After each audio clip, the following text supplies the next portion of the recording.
Hello and welcome to another Auto Guide video, one where I have no idea what's going on. Kyle just asked me to meet him in this abandoned piece of road to potentially compare two cars. So let's head over and see what's this? Doesn't make any sense. It looks like you have a Cayenne of some kind, maybe the Turbo GT Coupe and an electric Hyundai? He's right. This doesn't make any sense, but that's the world we live in. Now I'll get it out of the way right now. This is not a straight up comparison, but we are going to be looking at both the peak of the present high performance SUV in the shape of the Porsche, and then the future of high performance crossovers in the Ioniq 5N. Yeah, but it's a Porsche against the Hyundai. I know, it seems weird, but surprisingly, they are very similar in spec. Mike, what are you doing? Here, let me give you a little demonstration. This is a Hyundai, and this is a Porsche. Look, the door closed itself. Okay, that's fine and dandy, but how about we just drive them and I'll show you what I mean. All right, let's go.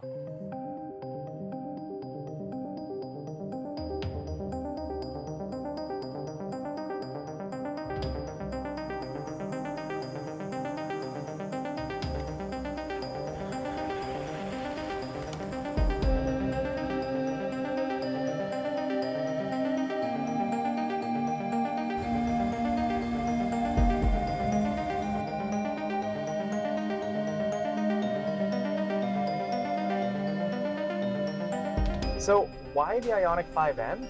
Well, for starters, at least on paper, the stats are virtually indistinguishable between this and the Porsche. So most of the time, the Hyundai is running around with 604 horsepower and 568 pound-feet of torque. Those numbers are both lower than what you'll find in the Turbo GT, but at about 4,800 pounds or 2,200 kilos, the battery-powered car is actually the lighter of the two. Of course, the Ioniq is also a smaller package than the Porsche, so of course it's slightly lighter, but it does have a longer wheelbase and more family-friendly space inside, at least in terms of measurements. And, I mean, isn't that kind of the point of high-performance SUVs, to be jacks of all trades? Now I'm just going to say it right here. I've always been a fan of how the Ioniq 5 looks, but the Go Faster treatment does it a lot of good. Now, it does make it pretty obvious that this is an overgrown hatchback and not much of an actual SUV, but hey, what's wrong with that? Now, we have a wide body kit, we have functional vents all over the place, but these ones in particular, you have really big, spindly 21-inch alloy wheels, which look mean, and they're wrapped in 275/35 rubber, which is just nuts for something like this. But then again, with up to 641 horsepower, I guess you kind of need it. I know Mike will complain about this little overlap here, but I personally like it. And look, there's a 12 o'clock line right up front, so you know that it's pointing straight, right? That's how it works. Of course, there's also a high triangular brake light at the back, just to remind us of the good, dearly departed Veloster N. Now press the little orange NGB button on the steering wheel and be prepared for the digital equivalent of NOS. This uncorks the full 641 horsepower in 10-second intervals, which is just 9 horsepower shy of the Porsche.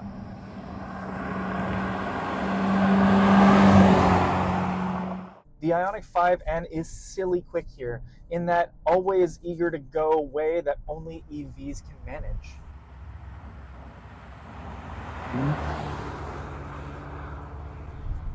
Now, Hyundai hasn't just thrown double the horsepower at the Ioniq and let it be. That's the big thing here, is that it is a very holistic approach, just like Porsche does with its high-performance vehicles too. You have a stiffened chassis, a new retuned adaptive suspension, huge brakes hidden behind those big 21-inch alloy wheels, stickier rubber. It's a full package affair here in Hyundai Town.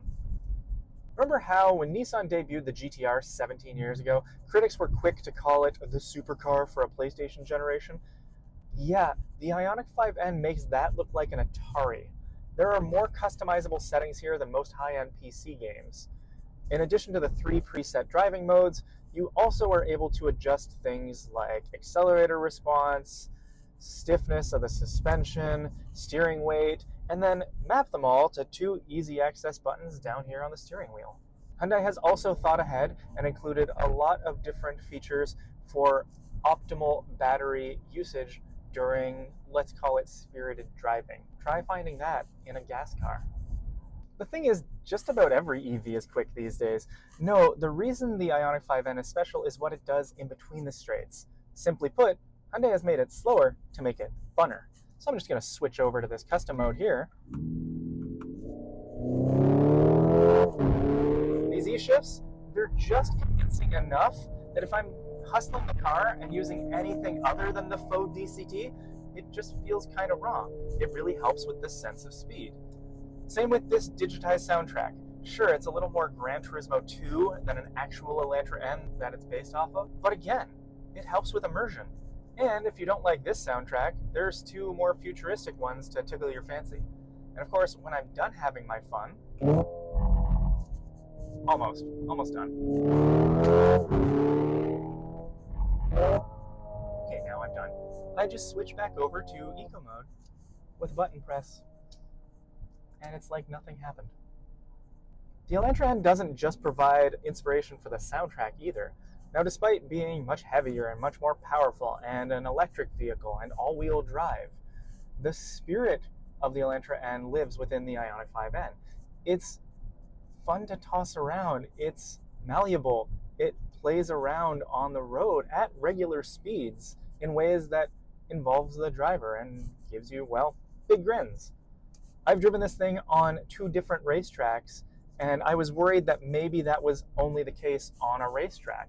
But no, living with it for a week, it's just as fun and friendly and interactive on the road. Now, is the range, which is 221 miles or 355 kilometers, kind of low? Oh yeah, sure. But then again, a similarly priced Mustang Dark Horse struggles to do that same amount on a full tank of premium. Is the Ioniq 5N an SUV? Well, probably about as much as a Turbo GT, so not much. I don't think anyone is actually towing anything in either of these vehicles. Why I think the Ioniq 5N is such a great future performance vehicle is because it does all of this with a clear dual personality. So if I'm caning it down a back road, I'm not waking up every 1.5 mile radius. I get to have all the fun centered within the car.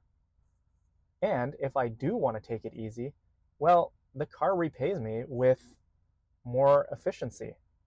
I don't have that in the Cayenne, or in fact any gas vehicle. If you're taking it easy or stuck in traffic, you're just wasting energy. But there's still a healthy market for big V8 monsters like this, and for good reason.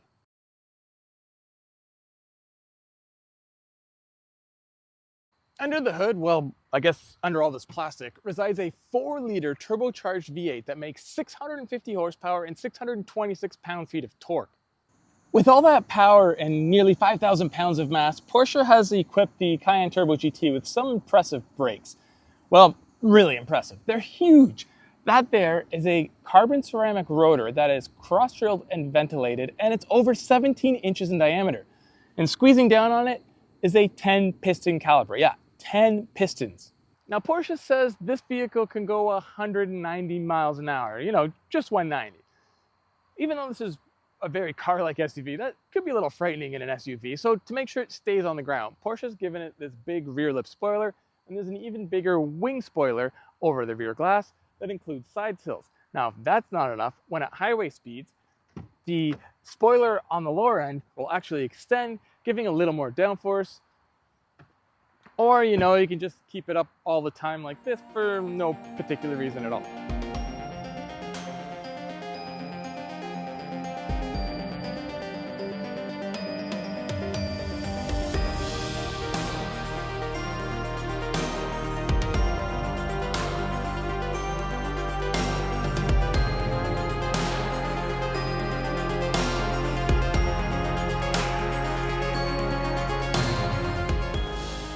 Drag race this and the Ioniq 5N, I don't know. Both of their 0 to 60s are around the 3-second mark, and I would say the Hyundai would probably get the jump, but as speed builds, I think this would end up powering by.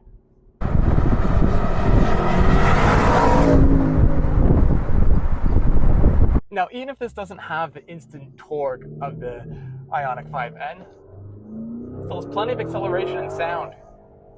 Just feel that.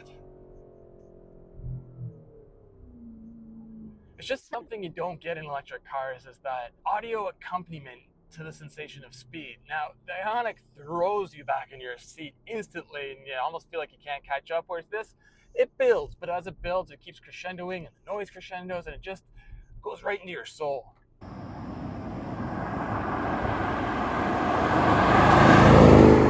It's true the Ioniq does have sound as well, but it's artificial sound. It's just not the same. It's also with the downshifts.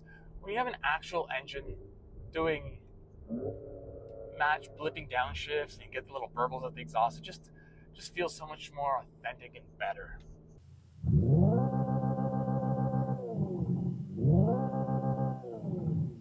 See? It totally revs.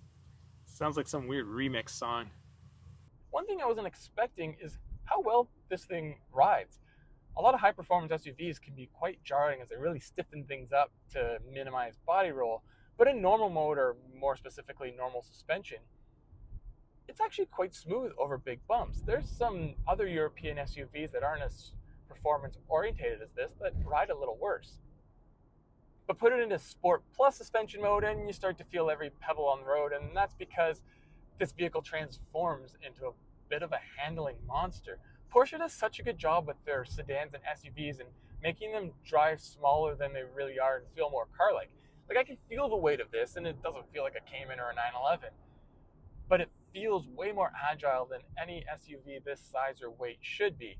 Part of that is these super grippy, massive tires, which, a funny thing is, this has an off-road mode. And like, look at these tires. You're never going off-road in this vehicle, at least how it's equipped. And it doesn't even have 7 inches of ground clearance. So I guess it's maybe just a novelty, a prerequisite because it's a SUV, but who are we trying to fool? But back to the handling. The turn-in is really quick and responsive in this. 285 wide tires up front will help with that. And there's decent steering feel, which you should expect. I mean, this is a Porsche, even if it is an SUV. There are a lot of performance SUVs out there, and some of them are even really high performance, but not many are actually fun to drive. This is definitely an exception, and at the price tag and with all the hardware equipped, I'd expect as much. Forgetting about the Ioniq 5N for a second, because as we've said, it's not a direct comparison. We're just trying to highlight what is out there in the world of performance. I have driven the Mercedes AMG EQE and EQS SUVs, and those are an absolute riot to use launch control with how hard and fast they accelerate, but they don't have the rest of the package and feel that the Turbo GT does, and it just shows that there is still a place for these gas high performance vehicles in this world. And maybe more importantly, I'll be able to have fun longer, as I can go a lot further in a tank of gas than those AMGs or that Ioniq 5N can on a single charge. Now when it comes to filling them back up, they'll be laughing at me for how much more affordable it is to put electricity into those than gas into this. With the price that starts at about $200,000, expect the finest of luxury inside, even though it is a performance SUV, and it's got things like soft closed doors, but one thing it's missing is a sunroof. Now, in a lot of high performance vehicles, there is no sunroof because that just adds weight up high, and by removing it, you get a lower center of gravity, and it also gives more space for helmets, which, yeah, this has tons. Will many Turbo GTs find their way to the track? Probably not, but if it could be fully capable and you can fit in here with a helmet. So inside, the Cayenne looks pretty much like any other high-end Cayenne I've driven, the new models at least. It's got the big display screen here, and there's another one for the passenger, and there's this ultra suede microfiber material everywhere. One difference are these Turbo GT seats, which are really comfortable and yet give a lot of support. For some, it might be too subtle inside and out. I mean, there are some things in here that draw your eye to the fact it's a Turbo GT. I mean, it says it on the seats, and also the little yellow line at the center of the steering wheel. And on the outside, you got those massive brakes and the different exhaust setup and the spoilers. But to the average person, they just think it's another Cayenne, which maybe is a good thing, because this is a more mature performance vehicle compared to the Ioniq 5N, which is going to get looks and attention everywhere it goes, good and bad. Here you can just kind of fly under the radar, which is weird to say about a 650 horsepower Cayenne.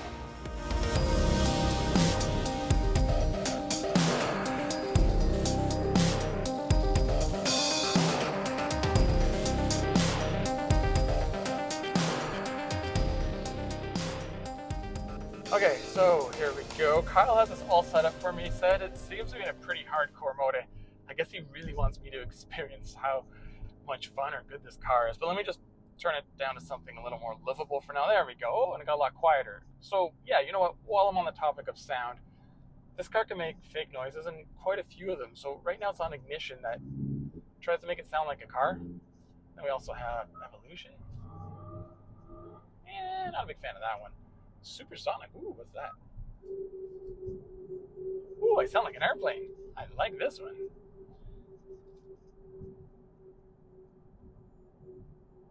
So fake sounds aside, first thing you notice behind the wheel is the steering wheel. I mean, how many N buttons does one wheel need? There's two N buttons. There's a drive mode button, and then there's the NGB, which I'm told is sort of like a temporary boost button, but maybe it means no gas, buddy. I've been in quite a few Ioniq 5s before, and yep, this feels like one. As I mentioned, there are gears available in this vehicle, and it's actually pretty cool because it does a good job mimicking a dual clutch, probably as good as some of the better CVT manual modes do. It's all artificial, just like the sound, but it does give the driver a bit more feeling of control, and even has little blippy downshifts. Listen to this. Woo! Oh, is that some pops too? Oh my goodness, that's ridiculous. Let's do another one.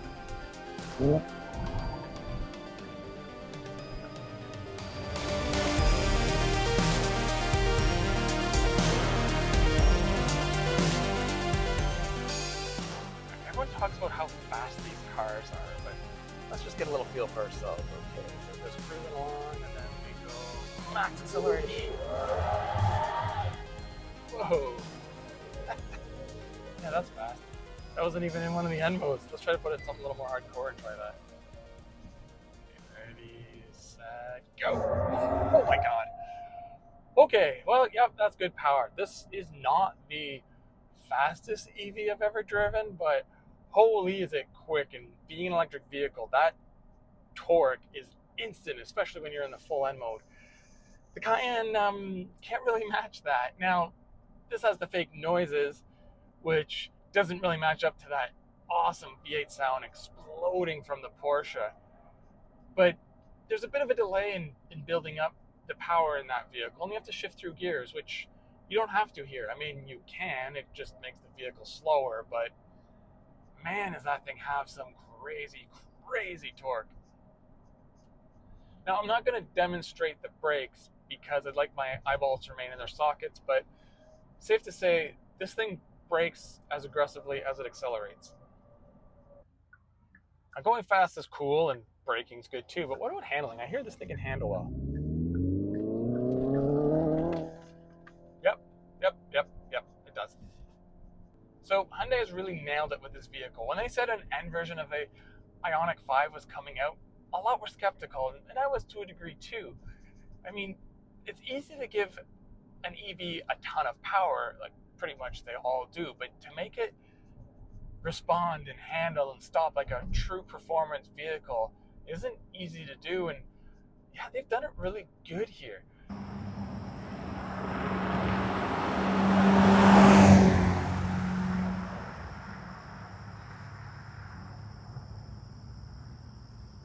This is more than just a novelty. It's a technological showcase.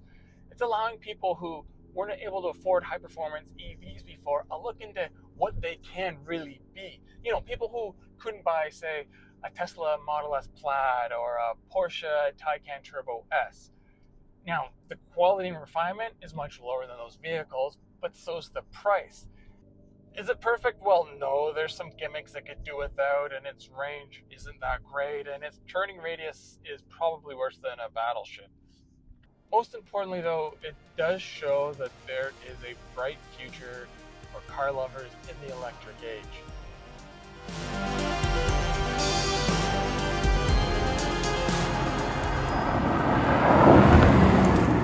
So while Mike is coming into both of these vehicles blind, I've come in with a little bit of experience with both. Although in the case of this Cayenne Turbo GT, I'm actually only familiar with the pre-facelift model, and there are some slight changes for 2024, which is good because it actually brings it closer in line with the Ioniq 5N, at least on paper. And that's why it makes such a good matchup for this feature. So what did Porsche change for this new model year? Well, for whatever reason, the Germans thought that the old Turbo GT just wasn't quite powerful enough. So now we have 19 more horsepower, bringing the total up to 650, which is more than the Ioniq 5N, even with that car's boost mode activated. Of course, Porsche also acknowledges the inherent fun of those sorts of modes, and thus the Cayenne has its own little red button you can press. When you do, you get 20 seconds of maximum attack, which is, well, just ridiculously quick. 20 seconds is about 16 more than you really need to do anything on public roads. Yeah, that's more than enough. Okay, I'll admit it, there are parts of the Cayenne Turbo GT experience I enjoy, and I mean, of course, this is a beautifully made, expensive vehicle. It is really satisfying to drive. For starters, yes, the V8 noise is real, and it's glorious, and we'll miss them when they're gone. This is an especially good example because not only is it creamy smooth and very powerful, it gets a serious second wind at around 3,500 RPM. Excellent. Really enjoy that. Now, as you'd probably expect given that swollen price tag, the Porsche is definitely the nicer trimmed cabin to be in. And I mean, that's kind of what the brand does so well. It mixes explosive power and Turbo GT form with an interior and cabin that's really luxurious and pampering, and that's nice. The Cayenne also has more features, again, like you'd expect, although maybe not in the way that you expect. So yes, these seats aren't quite as bolstered, but they're very comfortable, and they're still pretty supportive, and they're power adjustable. That's great. But the Cayenne's seats don't have ventilation, and I'm just going to go on the record and say, if you have a high-performance vehicle that you're occasionally going to be tracking, ventilation is nice to have.